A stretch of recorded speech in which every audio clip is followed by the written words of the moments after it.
بسم اللہ الرحمن الرحیم فأعرضوا فأرسلنا علیہم سیل العرم۔ الحمدللہ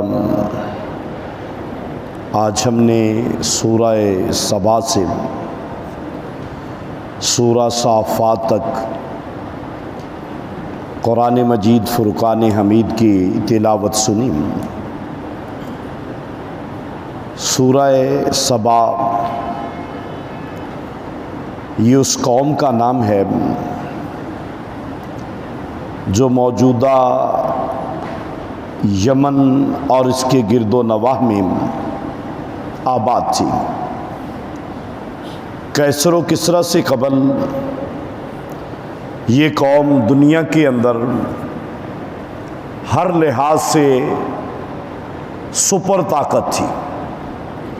معاشی طور پر، دفاعی طور پر اللہ عز و جل نے ہر قسم کی نعمتوں سے نواز رکھا تھا۔ بہترین دنیا کی بندرگاہیں ان کے پاس تھیں۔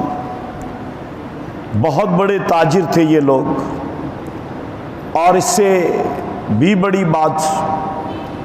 کہ بہت بڑے بند بنا کے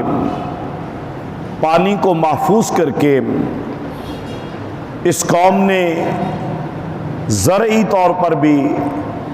اپنا لوہا منوایا ہوا تھا، کیونکہ پانی یہ اللہ عز و جل کی ایک ایسی نعمت ہے کہ جس کی حفاظت یہ ہر قوم کی ترقی اور خوشحالی کا راز اسی میں مضمر ہے۔ اور وہ قومیں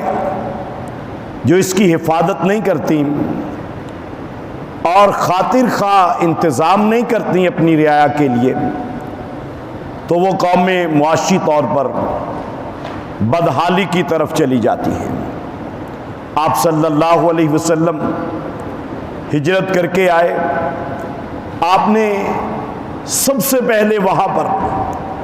مسلمانوں کے لیے پانی کے لیے کنواں جو ہے بڑی خطیر رقم سے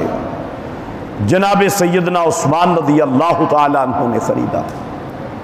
اور ہمارے ملک کی بھی کیفیت یہی ہے کہ کبھی ہمیں بے وقوف بنایا جاتا ہے کہ جی ہمارا پانی فلاں کھا گیا، فلاں پی گیا، فلاں ہو گیا، یہ ہو گیا۔ لیکن 70 سال ہو گئے ہم نے پانی کو محفوظ کرنے کے لیے اپنے پاس کسی قسم کے کوئی ذرائع جو ہے وہ بہتر طور پر جو ہے وہ نہیں بنائے۔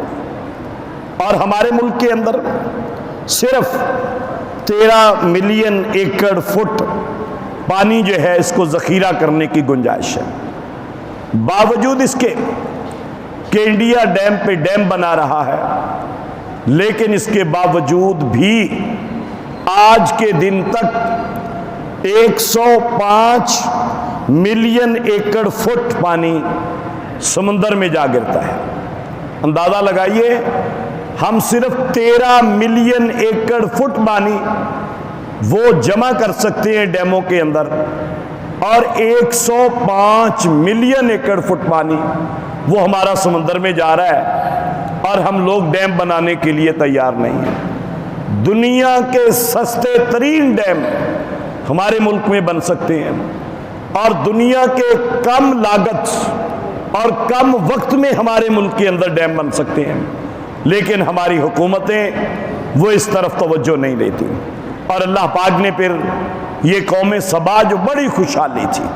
اللہ پاک نے فرمایا فَأَعْرَضُوا فَأَرْسَلْنَا عَلَيْهِمْ سَيْلَ الْعَرَمِ۔ پھر یہ بند جو ان کی زندگی کی خوشحالی کی علامت تھا، ہم نے اسی کو ان کے لیے عذاب بنا دیا جب انہوں نے اللہ کے دین سے اعراض کیا۔ اور دین سے اعراض یہ بھی یقینی طور پر قوموں کی تباہی اور بربادی کا سبب بنتا ہے۔ چلے دنیا میں لوگ سمجھتے ہیں کہ شاید ہم ترقی کر جائیں گے،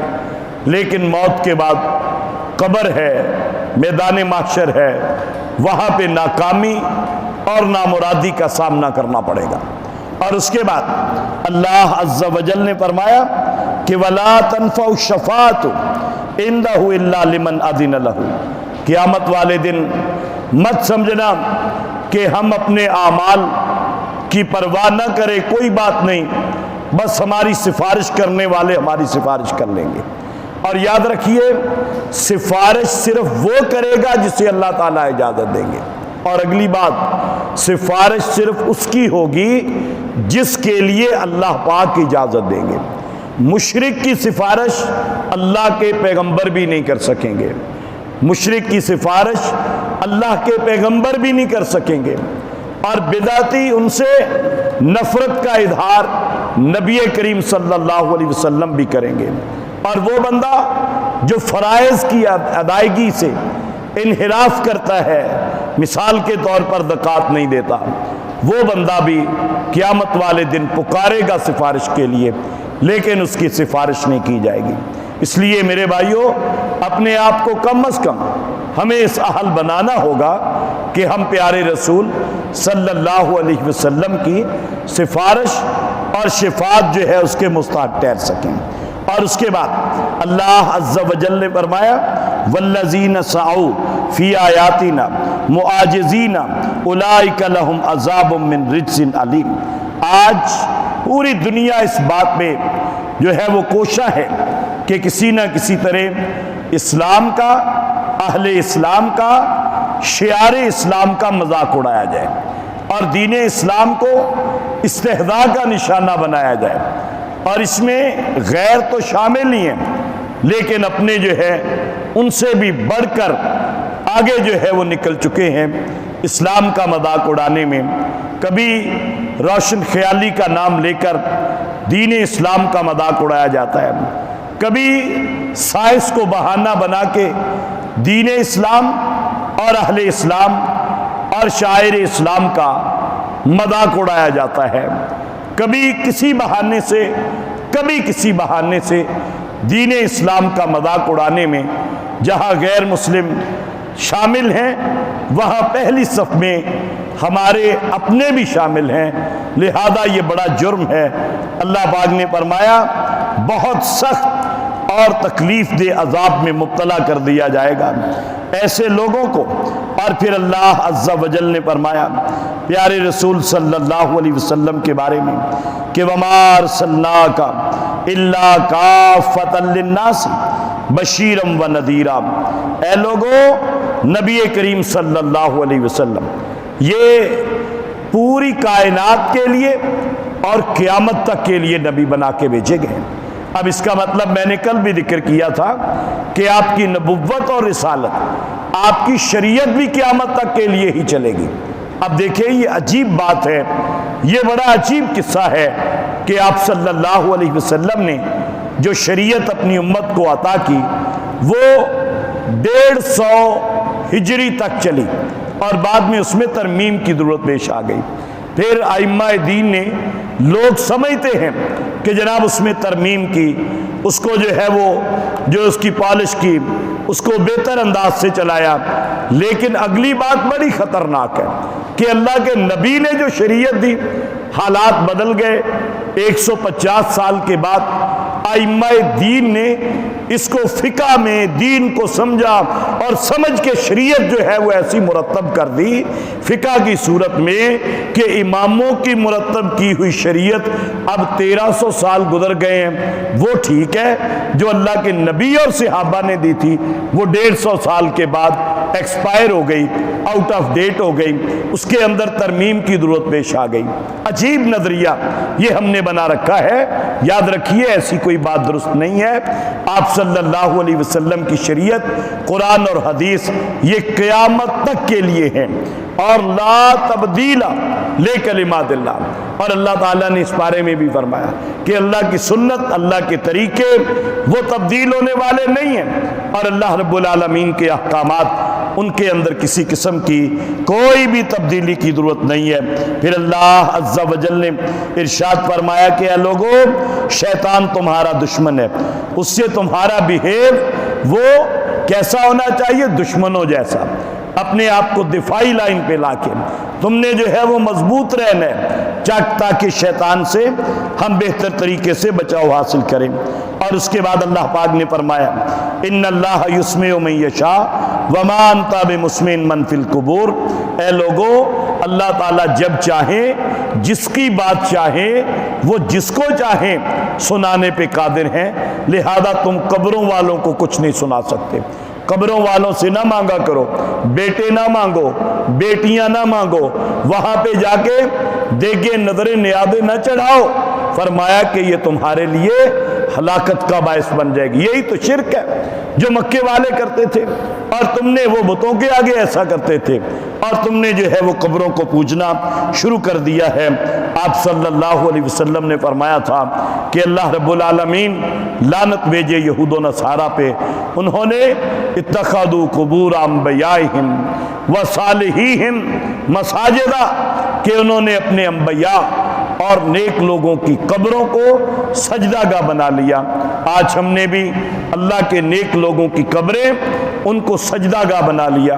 لوگ جا کے سجدے کرتے ہیں، کہتے ہیں جی یہ کیمبرج سے بڑا ہوا ہے، یہ جی آکسفورڈ سے بڑا ہوا ہے،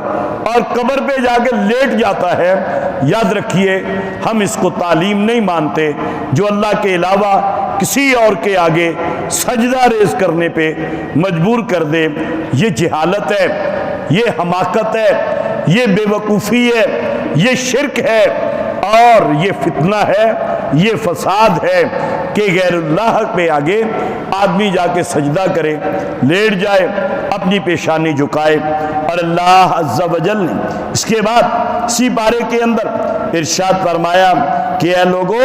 وَلَوْ يُؤَاخِذُ اللَّهُ النَّاسَ بِمَا كَسَبُوا مَا تَرَكَ عَلَى ظَهْرِهَا مِن دَابَّةٍ، تمہارے گناہ اتنے ہیں اگر اللہ تعالیٰ ہر بندے کے گناہ کو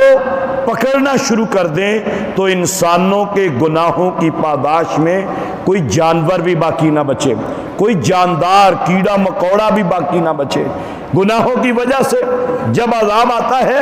سب پہ آتا ہے، لہذا یہ اللہ تعالیٰ کی رحمت ہے کہ اللہ پاک نے ہمیں مہلت دے رکھی ہے، اس مہلت سے فائدہ اٹھاتے ہوئے توبہ استغفار کر کے ہمیں اپنے اعمال کو بہتر طریقے کی طرف لے جانا ہے۔ اور پھر اس کے بعد اللہ پاک نے اپنے بندوں کا تذکرہ کیا جنہوں نے اللہ کے دین کی دعوت کے لیے اپنی جان دے دی، اور لوگوں نے شدید تشدد کیا اور شہید کر دیا، لیکن اس کے باوجود دین کا جو داعی ہے اس کے دل کے اندر اپنی قوم کے لیے محبت۔ ہمیں کوئی گالی دے دینا، ہم جو ہے پتہ نہیں کتنی بد دعائیں دینا شروع کر دیتے ہیں۔ کسی نے ناجائز تھپڑ مار دیا،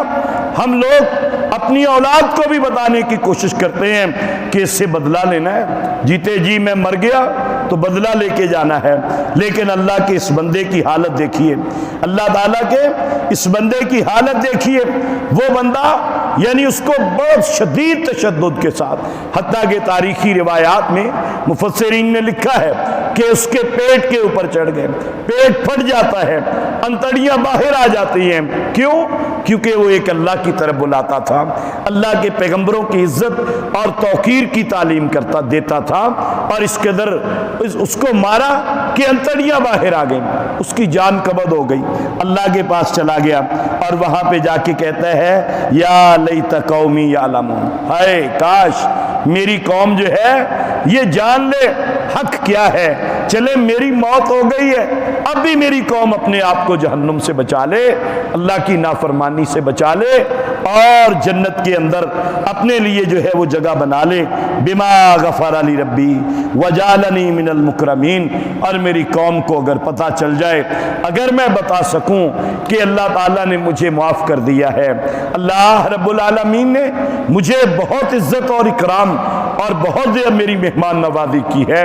اور میری قوم جان لے، یعنی قوم کا درد دل کے اندر ہے۔ جب اس قدر خلوص ہوگا انسانوں کے اور خصوصاً دین کے دائی کے دل کے اندر، تو پھر اللہ عز و جل کی رحمتیں یقینی طور پر برسیں گی۔ اور اس کے بعد اسی پارے کے اندر اللہ عز و جل نے اپنے بہت سے انبیاء کرام علیہم السلام کا بھی تذکرہ کیا، اور جن میں بڑا ہی اہم واقعہ جناب سیدنا ابراہیم علیہ السلام اور جناب سیدنا اسماعیل علیہ السلام اور ان کی قربانی کا بھی ہے، کہ جس سے ہمیں یہی سبق ملتا ہے کہ اللہ کے دین کے لیے جب کوئی بھی چیز اگر قربان کرنے کا موقع آئے، ہمیں اس میں سعادت سمجھتے ہوئے اس میں شامل ہونا چاہیے اور اپنے قدم پیچھے نہیں لے کر جانے چاہیے۔ اور اللہ ذوالجلال والاکرام ہی اپنے بندوں کے حامی ہیں، مددگار ہیں۔ اللہ پاک جسے دینا چاہتے ہیں ساری دنیا بھی مل جائے، اللہ پاک نے فرمایا اسے روک نہیں سکتی، اور اگر اللہ تعالیٰ کسی کو محروم رکھنا چاہے تو ساری دنیا بھی مل جائے، کسی کو دے نہیں سکتی۔ اللہ عز و جل سے دعا ہے کہ اللہ رب العالمین ہماری کمیوں، کوتاہیوں، سستیوں اور غفلتوں کو معاف فرما کے اللہ پاک ہمیں بھی اپنے کامیاب، کامران اور جنت الفردوس میں اعلیٰ مقام حاصل کرنے والے بندے اللہ پاک ہمارا بھی شمار ان میں فرمائے۔ وما علینا الا البلاغ المبین۔